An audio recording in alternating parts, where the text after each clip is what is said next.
우리 하나님의 은혜와 평강, 예수 임마누엘 구원의 은혜가 2019년 세 번째 주일을 예배에 참석하신 여러분들, 하나님의 크신 은혜가 함께 하시기를 주의 이름으로 축복합니다.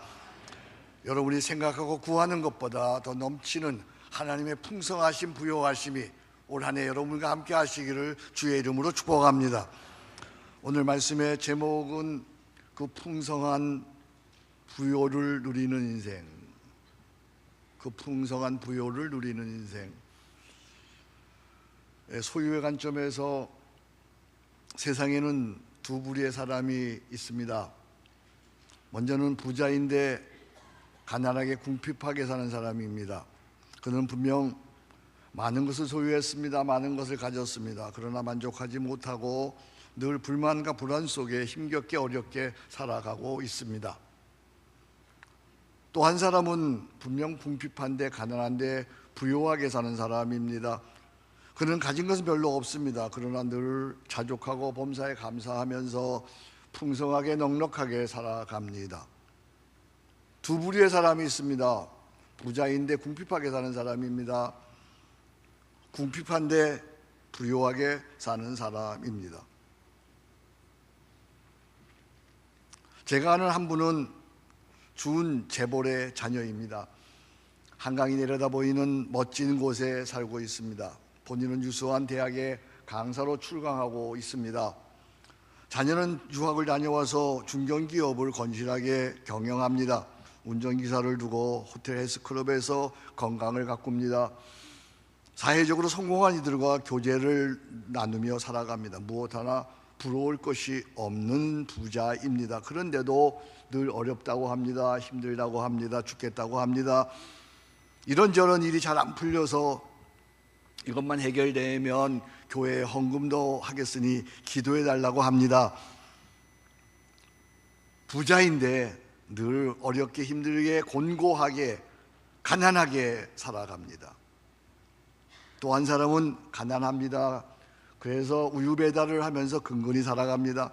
오랫동안 새벽부터 일어나 우유 배달을 했으니 따로 헬스클럽을 다닐 것도 없이 건강하게 살아갑니다. 자녀들도 나름대로 잘 키워서 결혼시켜서 소시민으로 행복하게 살고 있습니다. 교회 봉사도 나름대로 힘닿는 대로 온 마음을 다해서 일을 합니다. 어쩌다 저를 만나면 은혜로 삽니다. 감사합니다. 덕분입니다. 목사님 기도해 주셔서 은혜로 살고 있습니다. 가난한데 부요함을 누리고 살아갑니다. 자, 이 두 부류 중에 당신은 어떤 사람입니까? 부자인데 분명 가진 건 많은데 궁핍하게 힘들게 어렵게 살고 있습니까? 아니면 가난하지만 가진 건 별로 없지만 풍성하게 넉넉하게 감사하며 행복하게 살고 있습니까? 당신은 도대체 어떤 사람입니까? 사도 바울은 우리 그리스도인의 부유함, 가진 것이 있든 없든 이런 부유함을 누리며 살아야 한다고 말씀하십니다. 고린도후서 6장 10절입니다. 근심하는 자 같으나 항상 기뻐하고 가난한 자 같으나 많은 사람을 부유하게 하고 아무것도 없는 자 같으나 모든 것을 가진 자로다. 그러나 오늘 우리 그리스도인 중에 이렇게 사는 사람이 있습니다. 기뻐하는 것 같으나 항상 근심하고 부유한 것 같으나 가난하고 모든 것을 가진 것 같은데 아무것도 없는 사람. 당신은 도대체 어떤 사람입니까? 고린도서 6장 10절, 이 말씀이 오늘 여러분의 인생에 부요한 인생이 되는 말씀입니다. 고린도서 6장 10절 우리 다 같이 믿음으로 읽어보겠습니다. 근심하는 자 같으나 항상 기뻐하고 가난한 자 같으나 많은 사람을 부요하게 하고 아무것도 없는 자 같으나 모든 것을 가진 자로다. 이런 풍성한 부요를 누리는 우리 모두가 되기를 주의 이름으로 축복합니다. 오늘 본문은 사도 바울의 옥중서신이라고 합니다. 옥에서, 감옥에서 그는 썼습니다. 사도는 지금 옥에 갇혀 있습니다. 감옥은 세상에서 가장 열악하고 비참한 궁핍한 환경의 처소입니다. 그런데 그는 오늘 본문에서 이런 말들을 하고 있습니다. 도저히 이해할 수 없는, 우리의 형편으로는 생각을 이해할 수 없는 말들이 나오고 있습니다. 10절입니다. 기뻐함은 감옥에서 기뻐하고 있습니다. 11절입니다. 나는 풍부에 처할 줄도 알아. 감옥에서 풍부하다고 합니다. 18절입니다. 풍성함의 극치를 얘기하고 있습니다. 내게는 모든 것이 있다. 또 풍부하다.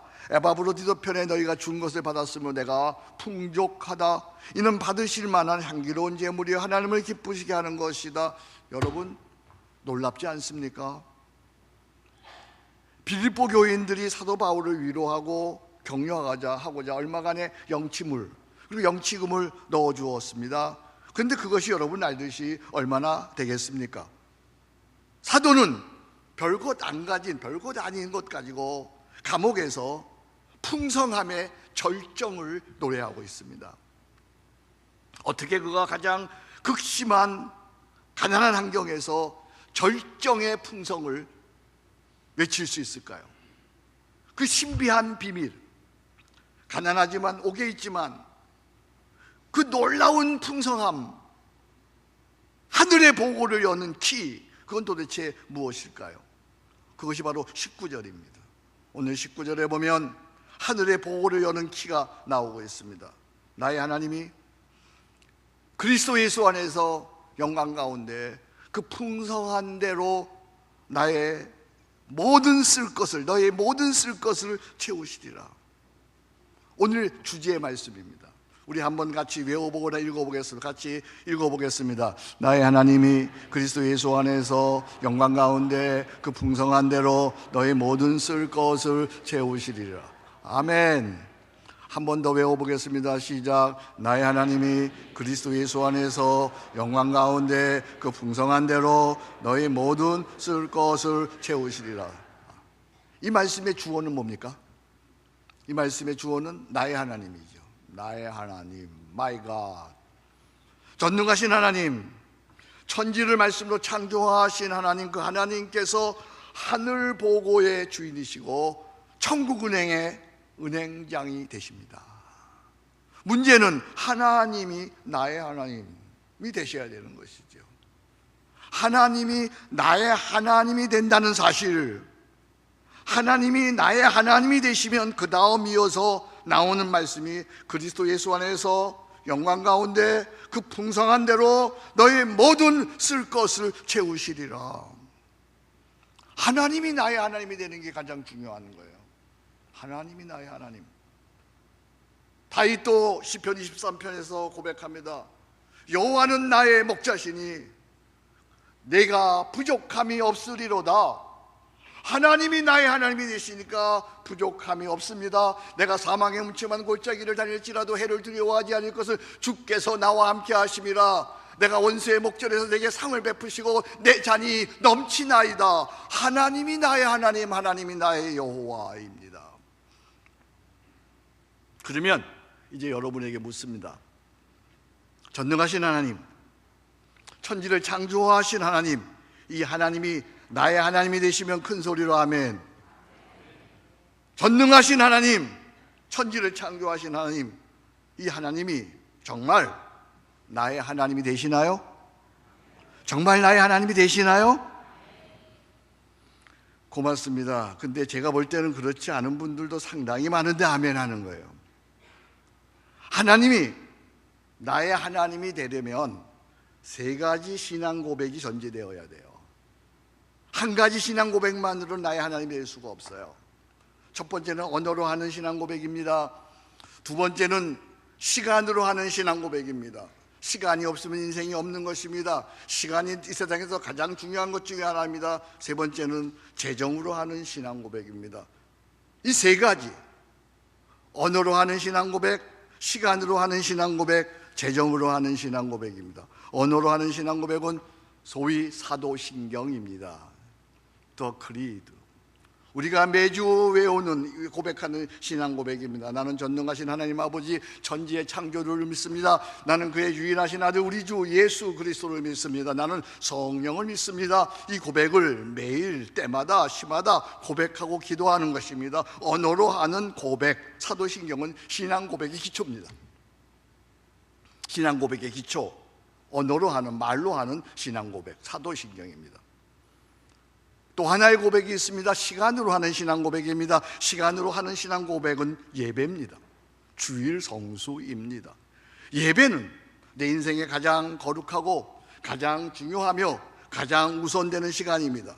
하나님을 예배하는 시간을 일주일에 우선적으로 가장 중요한 첫 시간으로 드리고 먼저 드리는 것이 그것이 주일 성수입니다. 시간으로 하는 고백, 주일 성수, 이것은 신앙 고백의 근간입니다. 신앙 고백의 근간, 뿌리가 되고 줄기가 되는 고백, 그것이 바로 시간으로 하는 주일 성수입니다. 또 하나의 고백이 있어야 합니다. 그것은 재정으로 하는 고백입니다. 바로 11조입니다. 11조는 매월 수입되는 모든 재정의 10분의 1을 하나님께 드리는 것으로 재정으로 하는 신앙 고백입니다. 재정으로 하는 신앙 고백, 이 11조는 신앙 고백의 열매입니다. 말로 하는 고백, 사도신경입니다. 시간으로 하는 고백, 예배 주일 성수입니다. 재정으로 하는 고백, 11조, 이것은 신앙 고백의 열매입니다. 온전한 신앙 고백이란 바로 이 세 가지를 같이 하는 것입니다. 언어로 하는 신앙 고백, 사도신경, 신앙, 시간으로 하는 고백, 주일 성수, 재정으로 하는 신앙 고백, 11조가 함께 하는 것입니다. 그렇다면 여러분에게 묻습니다. 나의 신앙 고백은 온전한 것인가? 말로 하는 고백이 있어야 합니다. 시간으로 하는 고백이 있어야 합니다. 물질로 하는 고백이 있어야 합니다. 무엇이 부족한지 오늘 우리는 보완해야 할 것입니다. 오늘 우리가 살아가는데 막강한 파워가 있죠. 그걸 재정이라고 하는 겁니다. 돈이라고 하는 것입니다. 머니라고 하는 것입니다. 머니로부터 세상의 힘들이 다 나오죠. 현대 사회를 움직이는 네 가지 힘이 있어요. 하나는 권력입니다. 두 번째는 스포츠입니다. 세 번째는 예능입니다. 네 번째는 나르시시즘, 자기 사랑, 나르시시즘, 자기 안락, 이 네 가지. 이게 현대 사회를 움직이는 그런 파워예요. 권력, 스포츠, 예능, 나르시즘, 이게 다 어디서 나오냐면 돈으로부터 나옵니다. 오늘의 일상도 그래서 다 돈으로 좌우됩니다. 물론 돈의 한계성이 분명히 있습니다. 그러나 세상은 무엇이든 다 돈이면 되는 것 같은, 다 돈으로 해결하려고 하는 그런 세상입니다. 돈 없으면 살 수 없는 세상처럼 되어버렸습니다. 가히 돈의 힘이 하나님과 비견할 만합니다. 그래서 나온 말이 맘모니즘, 돈신, 돈의 신, 이렇게 얘기를 하죠. 옛날에 제가 어릴 때에는 이런 찬송 자주 불렀어요. 요즘엔 잘 안 불러요. 어디든 주가 이끌면 어디든지 주와 함께 가려네. 어디든 주가 이끌면 어디든지 주와 함께 가려네. 요즘은 이 찬송을 잘 부르지 않아요. 이 찬송이 아마 이렇게 개작된 것 같아요. 어디든 카드만 있으면 어디든지 카드와 함께 가려네. 돈의 힘 얼마나 막강한지 몰라요. 이처럼 돈이 지배하는 세상에서 하나님을 믿는다고 하는 우리들에게 하나님께서는 도전하시는 거예요. 돈이냐 아니면 하나님이 나냐, 선택해라.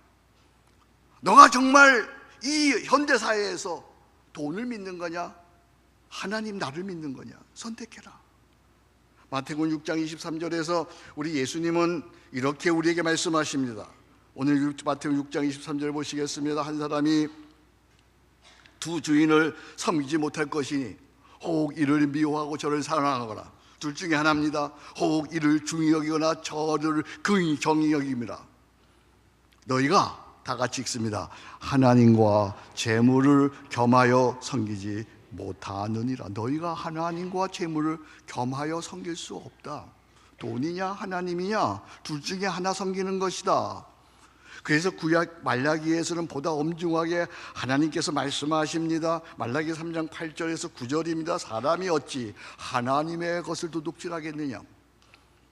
그러나 너희가 하나님의 것을 도둑질하고도 말하기를 우리가 어떻게 하나님의 것을 도둑질하였나이까 하는도다. 이는 곧 11조와 봉헌물이라. 여기 하나 11조를 하나님의 것으로 3번이나 계속 말씀하십니다. 너희 곧 온 나라가 나의 것 하나님의 것을 도둑질하였으므로 너희가 저주를 받았느니라. 이어서 11조의 축복에 대해서 말씀하시면서 결단을 요구하십니다. 만군의 여호와가 이르노라. 여기 만군은 하늘과 땅과 온 세상을 창조하시고 만왕의 왕 만주에 되시는 만군의 여호와가 이르노라. 너희의 온전한 11조를 창고에 들여 나의 집에 양식이 있게 하고 그것으로 나를 시험하여 내가 하늘 문을 열고 너희에게 복을 쌓을 것이 없도록 붙지 아니하나 보라. 말씀드린 대로 11조는 먼저는 재정으로 하는 신앙 고백입니다. 그 다음 11조는 인생 축복의 씨앗입니다. 11조를 온전하게 하는지 아닌지는 아무도 체크할 자가 없습니다. 그것은 나와 하나님과의 관계입니다. 오직 하나님만 아는 것입니다. 온전한 11조는 축복의 씨앗이 됩니다. 여러분, 씨앗이 뭐예요? 씨앗. 종자 씨앗. 아무리 배고파도 아무리 어려워도 종자 씨앗은 남겨둡니다. 그래서 봄이 오면 농부는 그 씨앗을 들고 나가서 밭에다가 뿌립니다. 그리고 가을이 오면 하나님의 은혜로 30배, 60배, 100배로 결실하는 것이죠. 이렇게 온전한 11조를 드리는 자에게 하나님께서는 자신의 이름을 걸고 나 만군의 여호와가 이르노라. 만군의 여호와가 이르노라. 너희의 온전한 11조를 창고에 들여 나의 집에 양식이 있게 하고 그것은 나를 시험하여 다 같이 읽습니다. 내가 하늘 문을 열고 너희에게 복을 쌓을 것이 없도록 붙지 아니하나 보라. 하나님께서 당신의 이름을 걸고 만군의 여호와의 이름을 걸고 온전한 11조를 드리는 자에게 하늘 보고를 열겠다고 약속하시는 거예요. 11조는 앞서 말씀드린 바대로 재정으로 하는 신앙 고백이에요. 신앙 고백의 열매예요. 그러니까 온전한 11조를 드릴 때에 돈이 지배하는 이 세상에서 비로소 하나님이 나의 하나님이 되시는 거예요. 하나님이 나의 하나님 되시는 거예요. 재정으로 신앙 고백할 때 하나님이 나의 하나님 되시는 거예요. 그러면 나의 하나님은 순차대로 오늘 빌립보 4장 19절 말씀 제가 2번 외우라고 그랬습니다. 나의 하나님이 그다음 뭐죠? 그리스도 예수 안에서. 그다음 뭐죠? 영광 가운데. 그다음 뭐죠? 그 풍성한 대로. 그다음에요? 너의 모든 쓸 것을 채우시리라. 믿으시면 아멘. 그러니까 나의 하나님 되시는 게 중요한 거예요. 먼저 나의 하나님이 되셔야, 그분이 나의 하나님이 되시면 그다음에 그리스도 예수 안에서 영광 가운데 그 풍성한 대로 너의 모든 쓸 것을 채우시리라. 나의 하나님. 그리스도 예수 안에서 억지로나 마지못해 복받기 위해서 드리는 것이 아니라 그리스도 예수 안에서 나를 위하여 십자가에서 죽으셔서 나를 십자가 대속으로 구원하신 하나님의 그 은혜에 감사해서 그리스도 예수 안에서 복받으려고 11조 드리는 게 아니죠. 그리스도 예수 안에서 십자가 대속의 은혜에 감사해서 감격해서 눈으로도 바칠 것 없는 이 몸밖에 못 바칩니다라고 하는 그런 그리스도 예수 안에서 영광 가운데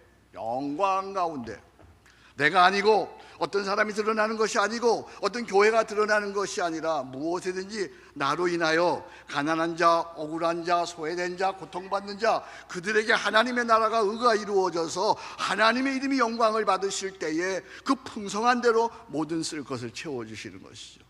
나의 하나님이 그리스도 예수 안에서 영광 가운데 그 풍성한 대로. 하나님은 풍성이 한이 없으신 분이세요. 그리스도 예수 안에서 영광 가운데 그 풍성한 대로 모든 쓸 것을 채우시죠. 이 하나님의 풍성을 앞서 표현대로 사도는 감옥에서 이렇게 표현했어요. 내게는 모든 것이 있다, 또 풍부하다. 여러분 생각해 보세요. 감옥에 뭐가 모든 것이 있어요? 뭐가 풍부해요? 근데 어떻게 그런 고백을 하는 거예요? 나의 하나님이 그리스도 예수 안에서 그 영광 가운데 그 풍성한 대로, 그 풍성은 뭐냐 하면 그 풍성은 예수님이 내 안에 계심으로 말미암아 누리는 영혼의 풍성이에요. 마음의 풍성이야. 그분이 내 안에 계시기 때문에 내가 배가 부르기 때문에 세상에 어떤 무엇도 부럽지 않은 것처럼 예수님이 내 안에 계시기 때문에 누리는 그 풍성이야. 그분 내면의 풍성이에요. 여기서 한 걸음 더 나아가서 어떤 환경에서도 신앙으로 해석하는 자족의 풍성이에요. 자족. 어떤 환경에서도 어떤 고생 속에서도 신앙으로 그것을 해석해내는 거예요. 합력하여 선이 이루어지는 것을 해석해내는 거예요. 해석의 풍성입니다. 자족의 풍성입니다.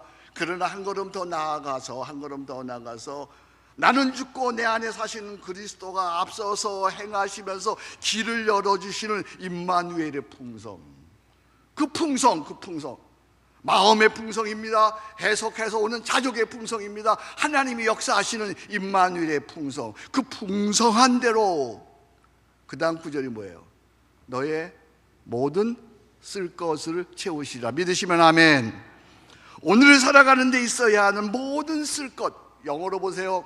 All your needs. 너의 모든 필요. 만약에 우리가 기도했는데 오지 않는다면 우리 한번 점검해 볼 필요가 있어요. 그것은 욕심으로 구한 것은 아닌가, 탐심은 아닌가. 너의 모든 쓸 것을 채우시리라. 하나님께서 나의 하나님이 되심으로 그리스도 예수 안에서 영광 가운데 그 풍성한 대로 여러분의 모든 쓸 것을 채우시기를 주의 이름으로 축복합니다. 우리가 흔히 그 사람을 알려면요, 두 가지 주면 안다 그래요. 두 가지 보면 안다 그래요. 하나는 고난당할 때 그 사람이 어떻게 처신하는가 보면 그 사람이 어떤 사람인지 알 수 있어요. 고난당할 때 감사하고, 고난할 때 평안, 자족하고, 고난당할 때 평안해하는 사람이 있어요. 근데 고난당할 때 힘들어하고 속상하고 말하고 막 싸우고 막 불평하고 불만하는 그런 사람이 있어요. 고난당할 때 그가 어떻게 처신하는지 그거 보면 그 사람 알 수 있어요. 또 하나는 돈이 생겼을 때 어떻게 사용하는가 보면 알 수가 있어요. 돈 생겼을 때 그거 어떻게 그 돈을 사용하는가, 그 사람이에요.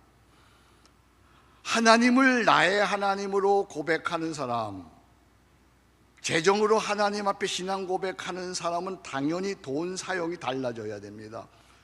재정으로 신앙 고백하는 한 달 예산, 그걸 제가 샘플로 여러분들에게 소개하려고 해요.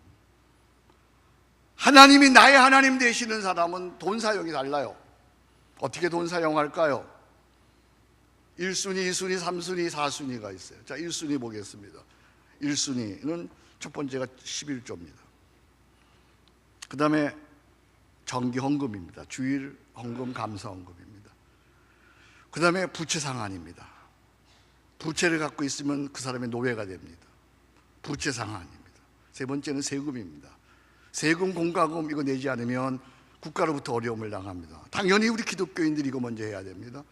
그 다음에 부모님 용돈입니다. 부모님 용돈 드리는 건 제1순위입니다. 제1순위. 이게 30%에서 40% 그 각자가 그 범위 내에서 결정해야 되는 것이죠. 제2순위가 있습니다. 제2순위 1번은 교육비입니다. 교육비는 자녀들의 미래를 책임지는 일이죠. 저축. 돈 다 쓰고 저축할 수 없어요. 먼저 저축해야 합니다. 가정생활비, 교통비, 용돈, 이거 생활비죠. 여기가 50%에서 60%, 이것도 각자의 믿음에 따라 50% 할 수 있고 60% 할 수 있고 각자의 믿음에 따라. 그 다음에 제3순위인데 사실 제3순위라고 할 수는 없고 하늘나라 프로젝트라고 얘기할 수 있는 것이죠. 하늘에 보물을 쌓아두는 일이죠. 이건 5%에서 10%예요.